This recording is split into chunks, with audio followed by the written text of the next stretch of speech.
What's the possibility that your belief to heaven are realities waiting to be experienced?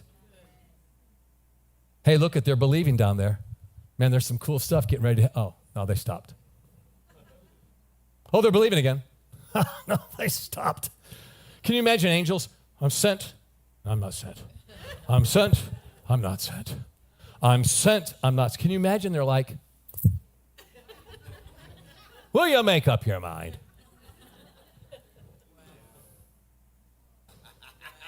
My buddy and I were praying for a lady. She got to the place where she needed morphine. Then she started seeing angels. I actually considered that. No, I didn't. I promise I didn't. I didn't. But it made me think, oh my gosh, earthly substance helped her to actually start to see. But anyhow, her husband walks into the room. She's not in a good situation. She's in the bed, and she says, honey, move to the right. He says, why? She says, because there's a big angel right there, and you're almost stepping on him. So he moved to the right, just like she said. He said, there's an angel here. He said, yeah, his shoulders go right up through the roof. He's huge. So the husband says, well, if there's an angel here, why don't you ask him how come you're not healed? She said, oh. So she says, okay. So out loud, she said, how come I'm not healed? And the angel replied, but you're already healed. And then she said, the angel said, I'm already healed. And so he said, well, if you're already healed, why don't you ask him how come it's taking so long? She said, oh, okay. So she said, how come it's taking so long? And the angel's reply was, you're making this much, much too difficult. Healing is very simple. Now, let me ask you a question. What's the angel supposed to say? Yeah, you look really bad. I don't know if there's any help for you. No, because he's seen from that perspective. Yeah. He's seen like God sees. And what Jesus did for you already secured your victory. Now, like if a child comes and for some reason they don't see the plate of food, you already fixed it. Mom, you going to fix it in a minute? I already fixed it. Well, where is it? How come it's taking so long? How come you ain't eating it? It's right there. Oh. And when you see it, then you want to take all that back because there it was all the time. She already did the fixing. See, that's how heaven looks at you. And the moment you believe in that, the other realm is now active.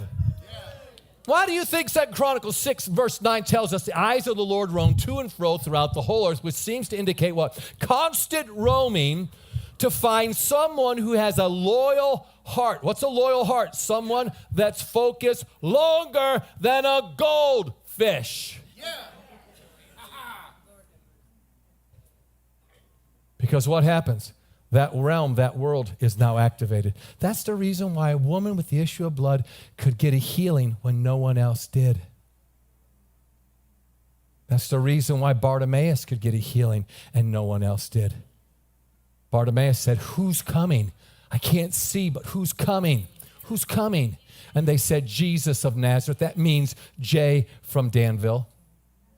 No mention, no respect for the anointing or what? The Messiah.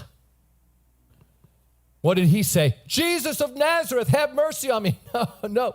He said, Son of David, have mercy. In other words, the moment he heard it was Jesus, he immediately switched to, that's the Son of David, that's the Messiah. And he began to cry out. Now, because he couldn't see, he didn't know if Jesus heard him. So he cried out. When they said, be quiet, he even made a what? A greater cry. What do you think this is doing? It activated the whole other world. Angels are coming. Heaven's moving. Look, someone believes. Oh, brother, that's what I'd really like to do. I'd really like to be able to believe. Are you a believer? Have you ever asked a dog, do you work on barking or does it come naturally? Daryl's dogs bark really loud.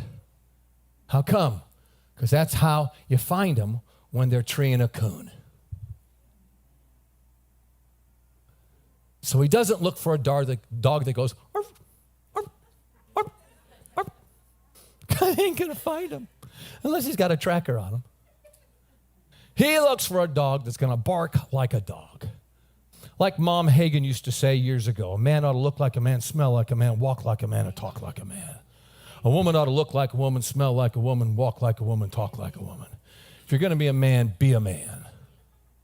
If you're going to be a woman, be a woman. But don't be both.